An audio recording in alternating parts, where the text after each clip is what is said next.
बहुत धन्यवाद, नमस्कार। और माफी भी चाहेंगे लेट होने के लिए। तो बाकी तो सभी लोगों ने सभी बातें बताई दी, लेकिन सरकार जो है एक तरह से घबरा गई है इस आंदोलन से, और आप देख रहे हैं उसके घबराने का सबूत है पत्रकारों पे हमले करने। पहली बार हम देश में देख रहे हैं इस तरह का, और गंभीर मुकदमे बनाने और अपने गुंडों से हमले करवाने, नेट बंद कर देना। नेट बंद तभी तो किया कि सच्चाई ना फैल जाए, असलियत ना फैल जाए, लोग और ज्यादा ना आ जाएं। ट्रेनों का मुंह मोड़ देना, और जो हमारे इस आंदोलन में हेल्प कर रहे हैं उन पे नोटिस दे देना, उनके ट्विटर बंद कर देना, मुकदमे बना देना। कितने लोग उठा रखे अभी तक लापता है। ये सब सरकार के एक डरी हुई सरकार है, उसका जो है वो सबूत है। और लेकिन ये आंदोलन जो है, ये आंदोलन सब यातनाओं के बावजूद और आगे बढ़ेगा। और जो 6 तारीख का जो 3 घंटे का जाम है वो 100% कामयाब होगा पूरे देश में। हम आपके माध्यम से और सबको ये आह्वान करना चाहते हैं कि सभी भाई इस पर अपनी अपनी जगह पूरा जोर लगाएं, और जो अगला आंदोलन है वो और ज्यादा अच्छे ढंग से और ज्यादा मजबूती से लड़ा जाएगा। और बस बहुत कुछ ज्यादा ना कहता, और सभी पत्रकार भाई पहले से लेट हो रहे हैं। जो बजट है इस साल का वो और कम कर दिया गया, इस पे अति खेद है, और हर साल कम हो रहा है। जो पहला बजट था उससे लेकर अगर आज की तुलना करें तो 10% ही रह गया है। जो पहली पंचवर्षीय योजना में था अगर उससे तुलना करें तो आज खेती का बजट 10% ही रह गया उससे इस साल जो है बजट में। तो यही चिंताजनक है, और आप सबके इतने देर से हमारी इंतजार करो, सबका धन्यवाद। पत्रकार बंधुओं, आपका बहुत बहुत धन्यवाद। सबने माफी मांगी है, मैं भी इस क्रम में आपसे माफी मांगता हूं, आपको इंतजार करना पड़ा। साथियों, सरकार ने सिद्ध कर दिया हाथी के दांत दिखाने की ओर और खाने की ओर। कम से कम जो आज बजट पेश किया उसमें तो सरकार कुछ शर्म कर लेती। हम मांग रहे हैं तीनों काले कानून वापिस हो, और हमारी एमएसपी की खरीद की गारंटी कानून की खरीद का गारंटी कानून बनाया जाए और खरीद की गारंटी तय की जाए। और ये कर क्या रहे हैं? पीएम आशा में बजट घटा दिया, मार्केट इंटरवेंशन में बजट घटा दिया, उसके बाद हमारा ऑल ओवर दी जो बजट है उसमें भी पिछले साल से काफी परसेंटेज कम कर दी इन्होंने। तो ये अच्छी बात नहीं, अच्छा संकेत नहीं है। जो प्रधानमंत्री जी ने कल कहा था कि मैं एक फोन कॉल दूर हूं किसानों से, इसका मतलब वो भी उनका एक जुमला था। लेकिन प्रधानमंत्री जी को समझ लेना चाहिए अब जुमले नहीं चलेंगे। ये किसान की, आम जन की, जन आंदोलन की हक सच की लड़ाई है, और ये लड़ाई जीत के ही घर जाएंगे। जनता की आवाज और जन की आवाज और जन की बात करनी पड़ेगी, आपकी मन की बात अब नहीं चलने वाली। मैं साथियों आपके माध्यम से बताना चाहता हूं, राजस्थान जो हमारा प्रदेश है वो ऐसा प्रदेश है जिसमें एपीएमसी पूरे प्रदेश में नहीं है, और बहुत से जिले ऐसे हैं जिनमें खेती जीवन यापन का साधन नहीं है। कहीं माइनिंग है, कहीं डेजर्ट है, कहीं पहाड़ है, तरह तरह की वह भूमि है अलग अलग प्रकार की। उसके बावजूद भी राजस्थान से पर्याप्त मात्रा में किसानों की रवानगी शुरू हो गई है। धौलपुर, टोंक, कांकरौली, कोटा, बूंदी, अपना निमशाली, जगह जगह मीना समाज, गुर्जर समाज, अन्य समाज सभी पंचायतें कर रहे हैं। वो पंचायतें कर रहे हैं, समझ गए इस बात को कि ये केवल किसान की लड़ाई नहीं है, क्योंकि उन्होंने भी आटा खाना है, उन्होंने भी सब्जी खानी है, दूध उन्होंने भी लेना है। जो वो अपना एसेंशियल कमोडिटीज एक्ट है उसका प्रभाव मजदूर भी समझ गया है। अब मजदूर भी घरों से निकल के बाहर हमारे साथ सड़कों पे आ रहा है।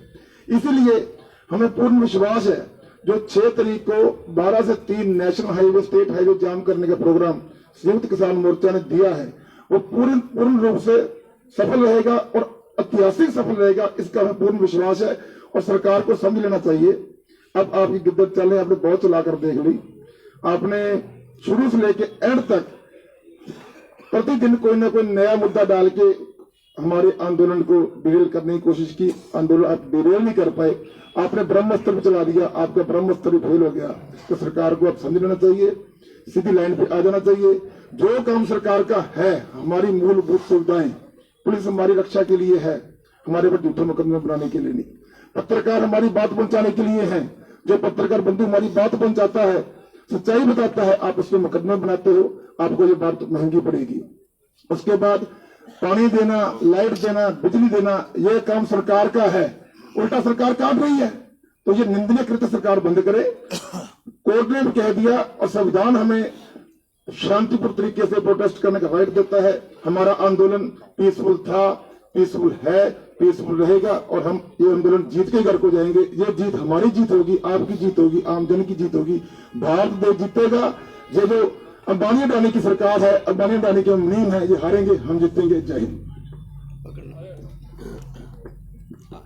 एक बात बताना मैं भूल गया था, बजट पे बहुत इंपॉर्टेंट बात है, वो ये एफसीआई से रिलेटेड है। ये बजट की स्पीच का पेज नंबर 44 है, जिससे मैं पढ़ के बता रहा हूं, टेबल है उसमें। जब सरकार किसानों से एमएसपी पे खरीद करती है, खरीद तो एफसीआई और ये सब करते हैं, सरकार का क्या कंट्रीब्यूशन है? सरकार उनको लोन देती है, उनको सपोर्ट देती है। लोन का अमाउंट क्या था? एनएसएसएफ के थ्रू दिया जाता है। पिछले साल सरकार ने बजट में रखा था इसके लिए 1,36,600 करोड़ रुपया बजट में रखा था। बजट एस्टिमेट था 1,36,600 करोड़। एक्चुअल खर्चा कितना किया? 85,000 से कम, 84,636 करोड़ रुपया। और सबसे इंपॉर्टेंट बात, इस साल बजट में कितना रखा है? 0, 1 पैसा नहीं रखा है सरकार। इसकी क्या वजह होगी? मैं कोई टेक्निकल एक्सपर्ट नहीं हूं, सरकार जरूर कोई जलेबी जैसी एक्सप्लेनेशन इसकी जरूर दे देगी, लेकिन हो ना हो किसान को लगता है ऐसी चीजें देख के कि ये एफसीआई को बंद करने की साजिश चल रही है। तो साथियों 6 तारीख को जो होने जा रहा है वो 3 चीज हो गया। हमारे डिमांड्स के लिए सरकार के द्वारा जो रिप्रेसिव मेजर्स लिए जा रहे हैं पूरे दिल्ली में, उसके विरोध में, और तीसरा बजट में जो किसान विरोधी और कारपोरेट के पक्ष का जो बजट है, तीनों के विरोध में 6 तारीख का 3 घंटे का रोड जाम है।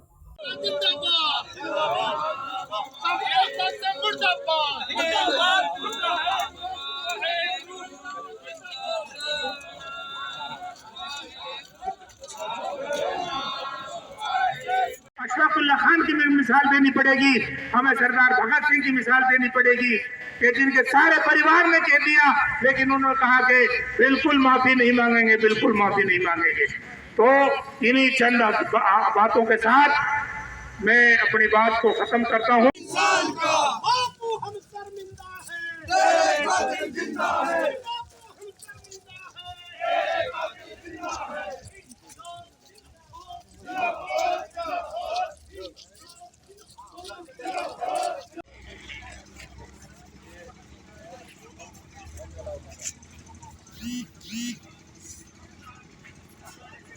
होता है वो पैसे का होता है।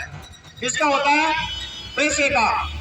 मगर दुनिया का सबसे बड़ा घोटाला हुआ वो भारत में हुआ। आज तक का सबसे बड़ा घोटाला दुनिया में भारत में हुआ। दुनिया का पहला घोटाला, दुनिया का सबसे बड़ा घोटाला वो है भारत में साहित्य का घोटाला। इस साहित्य के घोटाले से जो हम भारतीय जिनकी 99.5% जनसंख्या है, कितनी है? 99.5% जनसंख्या, और जो किसान वर्ग का मेरा वर्ग है, किसान मजदूर, इस वर्ग की जनसंख्या 97%। इस घोटाले, इस साहित्य के घोटाले से जो सिंधु घाटी सभ्यता का किसान था, जो मूल भारतीय है, जो भारत का मालिक है, उसको इस साहित्य के घोटाले से सत्ता से बाहर कर दिया। और आज इसी वजह से हम उसी साहित्य के घोटाले की वजह से बार बार हमें सड़कों पे आना पड़ता है। जिस दिन ये चीज समझ आएंगे, ये काले अंग्रेज सत्ता में नहीं रहेंगे, हम पे कोई भी कानून नहीं थोप पाएंगे।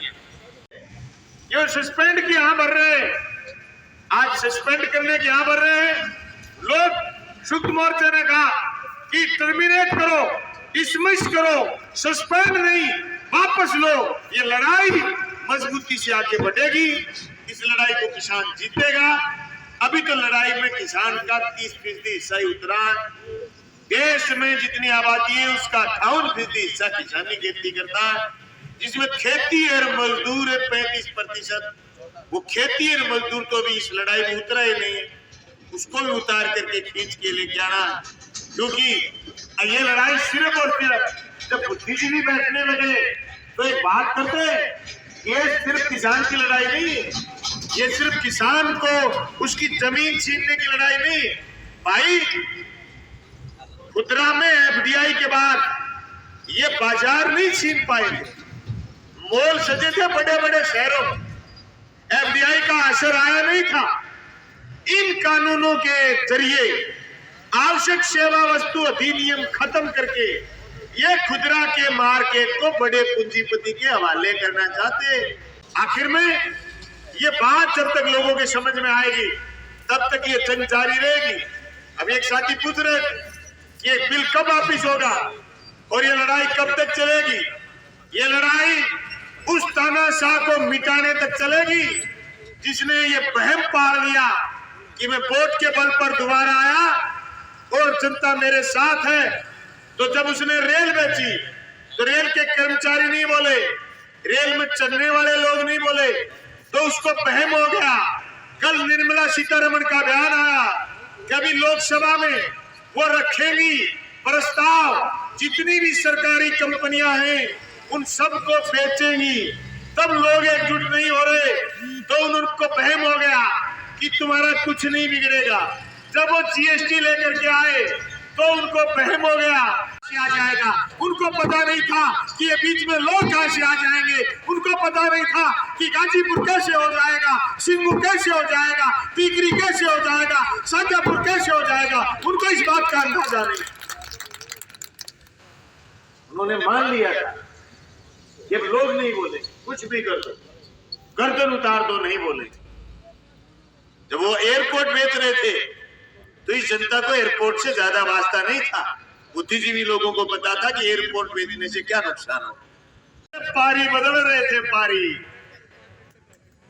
ये जवान बैठे हैं पुलिस के, 8 घंटे 9 घंटे ड्यूटी करते हैं, फिर इनका पाला बदल जाता, फिर आधी रात के बाद फिर तीसरी शिफ्ट आ जाती। ये तो शिफ्ट चेंज करने गए थे मोदी जी, कहां गलतफहमी पाल ली। और एक बात और बताऊं, सबके घर में जमावना बना हुआ है, लड्डू बने हुए हैं, लड्डू खा करके ताजा होने गए थे, तुमने बीच में बुला लिए, सबके तंबुओं में लड्डू पड़े।